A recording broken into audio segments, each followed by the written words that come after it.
বাংলাদেশ ভারতের সুসম্পর্ক আরও এগিয়ে নেওয়া হবে। প্রণয় বার্মার সাথে বৈঠক শেষে জানালেন অর্থ উপদেষ্টা। গণ অভ্যুত্থানে শহীদদের স্মরণ 14 সেপ্টেম্বর। বাংলাদেশে বৈষম্য বিরোধী বিক্ষোভে জড়িত ছিল না যুক্তরাষ্ট্র, জানালেন বেদান্ত প্যাটেল। আবু সাইদ হত্যা মামলায় বরখাস্ত এসআই আমির ও কনস্টেবল সুজন 4 দিনের রিমান্ডে। রেসিডেন্সিয়াল মডেল স্কুলের ছাত্র ফাইয়াজ হত্যা, শেখ হাসিনার সহ 34 জনের বিরুদ্ধে ট্রাইব্যুনালে অভিযোগ। টিফিন বিল ও হাজিরা বোনাস বাড়ানোর সিদ্ধান্তে কাজে ফিরেছেন শ্রমিকরা। টানা 13 দিন পর স্বাভাবিক অবস্থা আশুলিয়া শিল্পাঞ্চলে। দেখছিলেন ক্রাউন সিমেন্ট সংবাদ শিরোনাম, এবারে বিস্তারিত। ছাত্র জনতার গণ অভ্যুত্থানে শহীদদের স্মরণে 14 সেপ্টেম্বর চীন মৈত্রী সম্মেলন কেন্দ্রে স্মরণ সভা করবে অন্তর্বর্তী সরকার, জানিয়েছেন অর্থ উপদেষ্টা সালেউদ্দিন আহমেদ। বিদ্যুৎ পরিস্থিতি স্বাভাবিক হতে সময় লাগবে বলেও জানান তিনি। এদিকে অর্থ উপদেষ্টার সঙ্গে ভারতের হাই কমিশনার প্রণয় বার্মার বৈঠক শেষে জানানো হয় বাংলাদেশ ভারত সুসম্পর্ক আরও এগিয়ে নেওয়া হবে। তাইমুর রশিদের রিপোর্ট। অন্তর্বর্তী সরকার দায়িত্ব নেওয়ার পর মঙ্গলবার সচিবালয়ে প্রথমবারের মতো অর্থ ও বাণিজ্য উপদেষ্টা ডক্টর সালেউদ্দিন আহমেদের সঙ্গে দেখা করেন ভারতের হাইকমিশনার প্রণয় বার্মা। এ সময় ভারতের অর্থায়নে চলা প্রকল্পগুলোর অগ্রগতি নিয়ে আলোচনা হয়। কথা হয় দুদেশের ব্যবসা বাণিজ্য ও বিনিয়োগ সম্প্রসারণ নিয়ে। বৈঠক শেষে ভারতের হাইকমিশনার জানান অন্তর্বর্তী সরকারের সাথে সম্পর্ক এগিয়ে নিতে চায় তার দেশ। জানান কোনো প্রকল্পের কাজ থেমে নেই।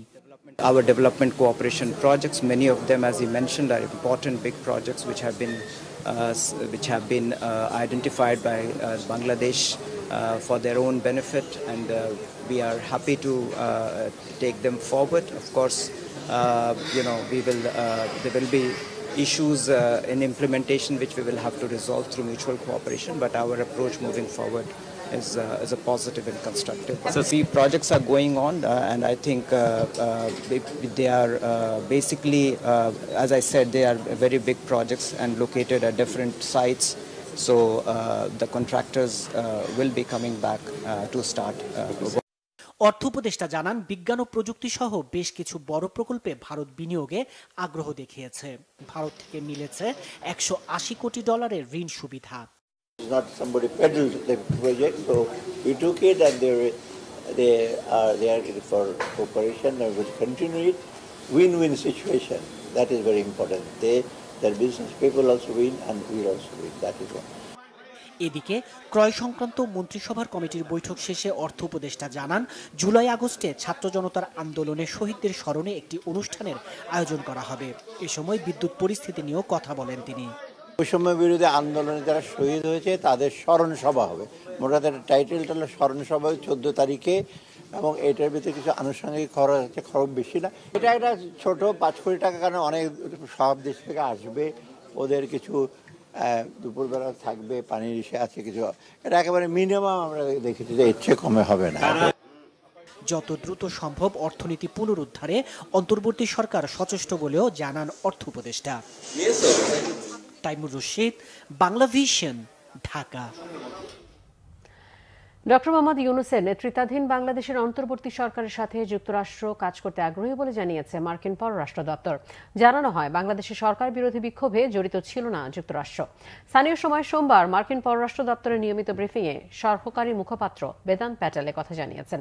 শেখ হাসিনাকে ক্ষমতা থেকে উৎখাতে চীনের প্রভাব ও যুক্তরাষ্ট্রের ভূমিকা সম্পর্কে প্রশ্ন করা হলে বেদান্ত প্যাটেল বলেন বাংলাদেশের পরিস্থিতি নিবিড়ভাবে পর্যবেক্ষণ করছে যুক্তরাষ্ট্র।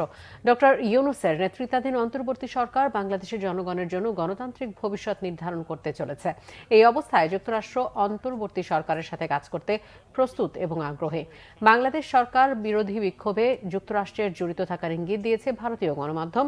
এমন প্রশ্নে বেদান্ত জানান সেই রিপোর্টগুলো তিনি দেখেননি, ওই প্রতিবেদনগুলো সত্য নয় বলেও মন্তব্য করেন তিনি।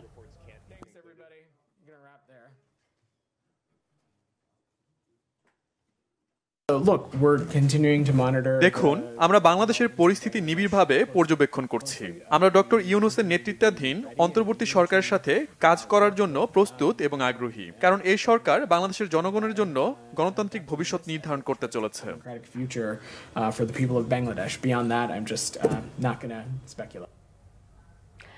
বৈষম্য বিরোধী আন্দোলনে রংপুরের বেগম রোকেয়া বিশ্ববিদ্যালয়ের শিক্ষার্থী আবু সাইদ হত্যা মামলায় বরখাস্ত এসআই আমির হোসেন ও কনস্টেবল সুজন চন্দ্র রায় 4 দিনের রিমান্ড মঞ্জুর করেছে আদালত।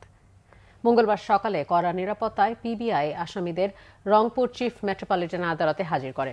মামলার তদন্ত কর্মকর্তা 5 দিনের রিমান্ড আবেদন করলে বিচারক আসাদুজ্জামান 4 দিনের মঞ্জুর করেন। এ সময় আদালতের কাছে স্বীকারোক্তিমূলক জবানবন্দি দেন আসামিরা। কেন, কিভাবে এবং কার নির্দেশে শিক্ষার্থী আবু সাইদের উপর গুলি করা হয়েছিল তারও ব্যাখ্যা দেন আসামিরা। ছাত্র জনতা আন্দোলনে 16 আগস্ট নগরীর পার্কের মোড়ে পুলিশ নির্বিচারে গুলি করে শিক্ষার্থী আবু সাইদকে হত্যা করে। এ ঘটনায় সাইদের বড় ভাই রমজান আলী আদালতে হত্যা মামলা করেন।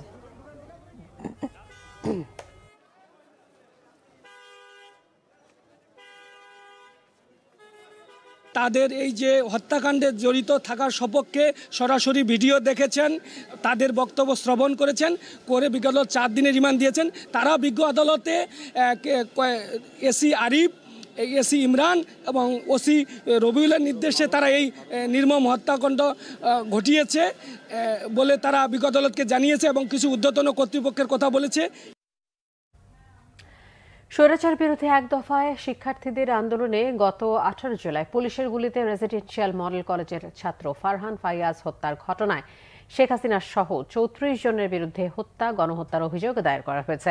ফারহানের বাবা শহীদুল ইসলাম ভূঁইয়া আন্তর্জাতিক অপরাধ ট্রাইব্যুনালের তদন্ত সংস্থা এই অভিযোগ দাখিল করেন আজ। মামলার আসামিরা হলেন আওয়ামী লীগের সাধারণ সম্পাদক ওবায়দুল কাদের, সাবেক আইনমন্ত্রী আনিসুল হক, ঢাকা দক্ষিণ সিটি কর্পোরেশনের সাবেক মেয়র ব্যারিস্টার ফজলে নূর তাপস, আওয়ামী লীগের প্রেসিডিয়াম সদস্য জাহাঙ্গীর কবির নানক, যুবলীগের শেখ ফজলে শামস পরশ, ছাত্রলীগ সভাপতি সাদ্দাম হোসেন, সাধারণ সম্পাদক ওয়ালি আসিফ ইনান, পুলিশ কর্মকর্তা বিপ্লব কুমার সহ 34 জন। তাদের বিরুদ্ধে হত্যা, গণহত্যা সহ মানবতা বিরোধী অপরাধ সংগঠনের অভিযোগ আনা হয়েছে। আজকে আমাদের এই ট্রাইব্যুনালের সরকারের নির্দেশে মন্ত্রিপরিষদের সিদ্ধান্ত ক্রমে বাংলাদেশের পুলিশ বাহিনী, তাদের সহযোগী বাহিনী হিসেবে ছাত্রলীগ, যুবলীগের সন্ত্রাসীরা তারা এই ঘটনাগুলো ঘটিয়েছে। পরিবারের কাছ থেকে আমরা সে তথ্যগুলো পেয়েছি, তারা একটা লিখিত নিয়ে এসেছেন, সেটা আমাদের কাছে আছে। অভিযোগ কমন আসামি, কমন অভিযোগ যে কাদের নির্দেশে এটা হয়েছে। আমি মহামান্য আদালতের কাছে শরণাপন্ন হয়েছি, যারা এই হত্যাযোগ্য এই গণহত্যা চালিয়েছে তাদের বিচারের আওতায় এনে উপযুক্ত শাস্তি খুব দ্রুত বিচারের জন্য আমরা আহ্বান জানাচ্ছি আপনাদের মাধ্যমে। ভাইয়া চলে যাওয়ার পর থেকে আমি এখনো আমার নর্মাল লাইফে ব্যাক করতে পারিনি। আমার প্রতিটা মুহূর্তে, প্রত্যেকটা ক্ষণ আমি আমার ভাইয়ের স্মৃতি আমার ভেসে ওঠে। তার স্মৃতিতে আমি সবসময় যখন মনে পড়ে আমার মন সারাক্ষণ ওর জন্য কাঁদে। আমি এখন পর্যন্ত আমার পড়ালেখা শুরু করতে পারিনি। আমি আজকে আদালতে এসেছি আমার পরিবারের সাথে। আমি চাই যে আমার ভাইয়ের জন্য উপযুক্ত বিচার হয়। পেট্রোবাংলার নতুন এমডির কাজে যোগদানকে কেন্দ্র করে হামলা ভাঙচুরের ঘটনা ঘটেছে। দর্শক, সেখানে আছেন আমাদের সিনিয়র রিপোর্টার মুহিবুল্লাহ মুহিব। আমরা এখন সরাসরি কথা বলবো তার সাথে। মুহিব, পেট্রোবাংলার এই মুহূর্তের অবস্থা আমাদেরকে জানাবেন। সিফাত, আসলে পেট্রোবাংলায় মূলত তিতাস এবং পেট্রোবাংলার কর্মীদের মধ্যে এক তুলকালাম কাণ্ড ঘটে গেছে। অর্থাৎ তিতাসের এমডি নিয়োগকে কেন্দ্র করে বিশেষ করে তিতাসের কর্মচারীরা তারা যেটি বলছিলেন যে তারা চাচ্ছেন যে তাদের তিতাস থেকেই এবারের এমডি যাতে নিয়োগ দেয়া হয়, কারণ অতীতে যারাই পেট্রোবাংলার থেকে নিয়োগকৃত এমডি ছিলেন তারা প্রত্যেকেই দুর্নীতিতে জড়িয়েছেন এবং সেই দুর্নীতির দায় নিতে হয়েছে মূলত তিতাসের। এই কারণেই তারা বলছেন যে যাতে এই দায় যেহেতু তাদেরই নিতে হয়, সে কারণে যাতে এমডি তাদের মধ্য থেকেই নিয়োগ দেয়া হয়। সেই দাবিতেই মূলত তারা এসেছিলেন যে এমন একজনকে এমডি হিসাবে নিয়োগ দেওয়া হোক যেই এমডি তাদের মধ্যে টপমোস্ট সিনিয়র যারা তাদেরকে। তো সেখানে তারা বলেছেন যে তারা যখন এখানে এসেছিলেন চেয়ারম্যানের সঙ্গে কথা বলতে পেট্রোবাংলার, তখন তাদেরকে বাধা দেওয়া হয়েছে। অন্যদিকে পেট্রোবাংলার কর্মচারীরা যেটি বলছেন যে এখানে তারা এসে আসলে আলোচনার উদ্দেশ্যে আসেননি, তারা মূলত পেট্রোবাংলার চেয়ারম্যানের উপরে হামলা করার জন্যই তারা এসেছেন। এবং আমার পেছনে আপনারা পেট্রোবাংলার যেই গ্লাস রয়েছে, অর্থাৎ ঢুকতেই যেই অভ্যর্থনা কেন্দ্র রয়েছে সেখানকার কাছের যে টুকরো, সেই টুকরোগুলো দেখলেই বোঝা যায় যে এখানে এক ধরনের তুলকালাম কাণ্ড ঘটে গেছে। শুধু এখানেই নয়, আশেপাশেই কিন্তু এ ধরনের চিহ্ন আমরা দেখতে পাচ্ছি। তবে এখানে দুই পক্ষই কিন্তু দাবি করেছে তারা হতাহত হয়েছে। বিশেষ করে তিতাসের কর্মচারীরা যেমন আহত হয়েছে, একই সঙ্গে পেট্রোবাংলায় যারা নিয়োজিত কর্মচারী তারাও দাবি করেছেন তারা আহত হয়েছেন। তো এখানে আপনাকে একটি বিষয় জানিয়ে রাখি যে যাকে নিয়োগ দেওয়া হয়েছে তার কিছু ছবি আমাদের কাছে দিয়েছেন তিতাস থেকে। অতীতে তারা একটি বিশেষ রাজনৈতিক দলের অর্থাৎ পতিত স্বৈরাচার সরকারের সাথে সম্পৃক্ত তার কিছু ছবি তারা দেখিয়ে বলেছেন যে অতীতে এই সরকারের নানা সুবিধাভোগী ছিলেন বর্তমান নিয়োগপ্রাপ্ত তিতাসের যিনি এমডি তিনি। আর পেট্রোবাংলার চেয়ারম্যানের সঙ্গে আমরা যেটি কথা বলে জেনেছি, তিনি বলেছেন যে এরকম রাজনৈতিক সংশ্লিষ্টতা যদি থাকে এবং সেটি যদি তারা নিয়ে আলোচনায় বসতো তাহলে একটা সুরাহা করা যেত, কিন্তু তারা সেই আলোচনাটি না করে তারা বরং তিতাসের থেকে বহিরাগতদের এনে পেট্রোবাংলার উপরে হামলা চালিয়েছে। এবং চেয়ারম্যান যিনি পেট্রোবাংলার তিনি নিজে সরাসরি অভিযোগ করেছেন যে তার উপরেই হামলাটি করার জন্য তারা পরিকল্পিতভাবে এসেছিলেন এবং সেই হামলা ঠেকাতে পেট্রোবাংলার কর্মকর্তা কর্মচারীরাই মূলত তাদেরকে প্রতিহত করতে গিয়েছিলেন। তবে সব মিলিয়ে পেট্রোবাংলার থেকে চেয়ারম্যান তিনি দাবি করেছেন যাকে নিয়োগ দেওয়া হয়েছে তিতাসে তিনি মূলত তাকে যাচাই বাছাই করেই তাকে নিয়োগ দেওয়া হয়েছে। অতীতে এই যে বিভিন্ন ধরনের অবৈধ সংযোগ দিয়ে যে তিতাসের কর্মকর্তা কর্মচারীরা আঙ্গুল ফুলে কলাগাছ হয়েছেন এবং অতীতে যেই সব এলাকায় কখনো অভিযান চালায়নি, যেই বড় বড় ইন্ডাস্ট্রিতে এই তিতাসের অবৈধ সংযোগ দিয়ে যে কোটি কোটি টাকা লোপাটের যে ঘটনা ঘটেছে, সেই লোপাটের বিরুদ্ধে পেট্রোবাংলা অবস্থান নেওয়ার কারণেই মূলত পেট্রোবাংলার উপরে এই হামলা চালিয়েছে। তো এখন সব মিলিয়ে তিতাস থেকে যে কর্মকর্তা কর্মচারীরা তারা স্পষ্টতই বলেছেন যে নবনিযুক্ত যিনি এমডি তিতাসের তাকে কোনোভাবেই তারা ওই অফিসে আর ঢুকতে দিবেন না। আর পেট্রোবাংলার চেয়ারম্যান তিনি বলেছেন যে যারা এই নৈরাজ্য করেছে, হামলায় জড়িত, যারা এখানে উচ্ছৃঙ্খল আচরণ করেছে তাদের বিরুদ্ধে বিভাগীয় ব্যবস্থা নেবেন। তো এই ছিল আমার কাছে পেট্রোবাংলায় তিতাসের সঙ্গে যে একটা মানে তুলকালাম কাণ্ডের পরে যেই ঘটনা ঘটে গেছে সেই ঘটনার বিস্তারিত সবশেষ তথ্য। সিফাত, ধন্যবাদ। মুহিবুল্লাহ মুহিব জানাচ্ছিলেন পেট্রোবাংলা থেকে। কয়েকদিনের অস্থিরতার পর স্বাভাবিক হচ্ছে আশুলিয়া শিল্পাঞ্চল, খুলেছে সব কারখানা। টানা 13 দিনের আন্দোলনের পর সকাল থেকে নিয়ম মাফিক বিভিন্ন কারখানায় কাজে ফিরেছেন শ্রমিকরা। শ্রমিকদের দাবি মেনে তাদের টিফিন বিল ও হাজিরা বোনাস বাড়ানোর সিদ্ধান্ত নিয়েছে বাংলাদেশ পোশাক প্রস্তুতকারক ও রপ্তানিকারক সমিতি বিজিএমইএ। পোশাক কারখানায় নিয়োগের ক্ষেত্রে নারী পুরুষ সমান অধিকারের কথা জানানো হয়েছে। এরপর শ্রমিকদের কাজে ফেরার অনুরোধ জানান শ্রমিক সংগঠনগুলোর নেতারাও। শ্রমিক অসন্তোষের কারণে কয়েকদিন ধরে অস্থিরতা চলছিল রপ্তানিমুখী সব তৈরি পোশাক কারখানায়। নানা শঙ্কায় কারখানার চাকা বন্ধ রাখতে বাধ্য হন উদ্যোক্তারা। শিল্পাঞ্চলে মোতায়েন রয়েছে যৌথ বাহিনীর বিপুল সংখ্যক সদস্য।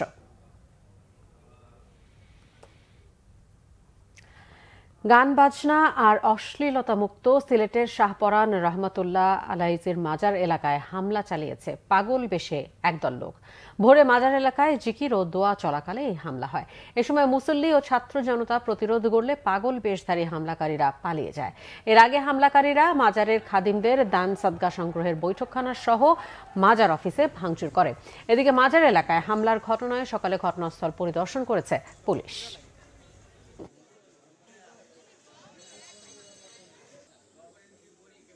গণসংহতি আন্দোলনকে নিবন্ধন দিতে হাইকোর্টের রায় স্থগিত চেয়ে নির্বাচন কমিশন করা আপিল প্রত্যাহার করবে নির্বাচন কমিশন। এতে দলটির নিবন্ধন পাওয়ার পথের বাধা দূর হলো। এ কারণে হাইকোর্টের রায়ের আলোকে এখন গণসংহতি আন্দোলনকে নিবন্ধন দিতে কোনো আইনি বাধা নেই বলে জানান গণসংহতি আন্দোলনের আইনজীবী ব্যারিস্টার জ্যোতির্ময় বড়ুয়া। তার প্রত্যাশা খুব দ্রুতই গণসংহতি আন্দোলনকে নিবন্ধন দিয়ে প্রজ্ঞাপন জারি করবে ইসি। গণসংহতি আন্দোলন 2019 সালে রাজনৈতিক দল হিসেবে নিবন্ধনের জন্য আবেদন করলে নির্বাচন কমিশন সেই আবেদন নাকচ করে দেয়। নির্বাচন কমিশনের ওই আদেশের বিরুদ্ধে উচ্চ আদালতে রিট করা হয়। রিটের শুনানি নিয়ে 2019 সালের 11 এপ্রিল বিচারপতি মাইনুল ইসলাম চৌধুরী ও বিচারপতি আশরাফুল কামালের হাইকোর্ট বেঞ্চ গণসংহতি আন্দোলনকে নিবন্ধন দিতে ইসিকে নির্দেশ দেন। 30 দিনের মধ্যে নির্বাচন কমিশনকে এই আদেশ বাস্তবায়ন করতে বলা হয়।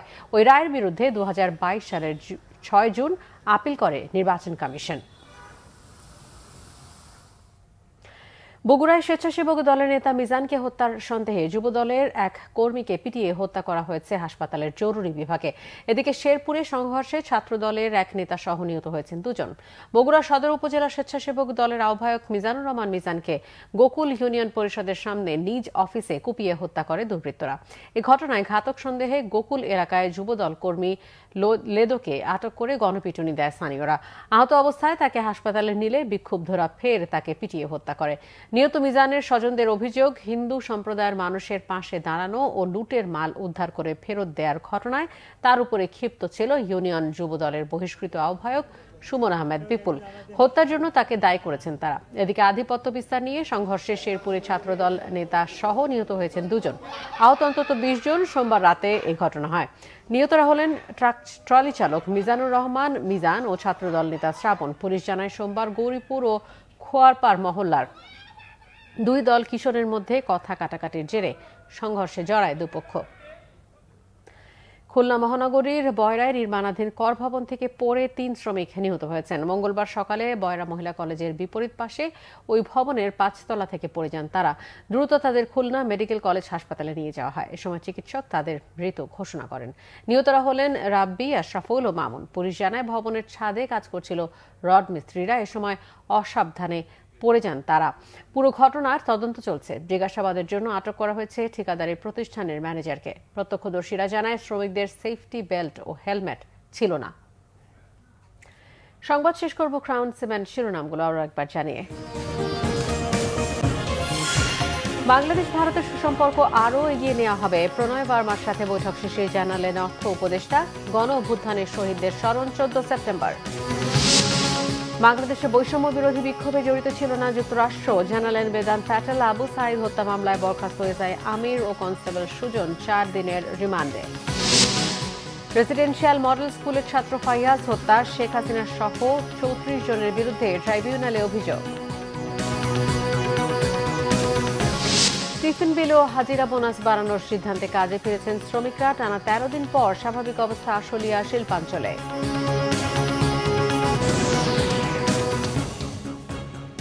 এই ছিল এখনকার মতো। পরের সংবাদ বিকেল 4টায়, এর আগে 3টায় রয়েছে নিউজ টপ 10 দেখার আমন্ত্রণ রয়েছে। বাংলা ভিশন সংবাদ ও সংবাদ সংশ্লিষ্ট অনুষ্ঠান দেখতে ভিজিট করুন www.bbnews24.com ও facebook.com/bangladeshi news এবং সাবস্ক্রাইব করুন youtube.com/bangladeshi news।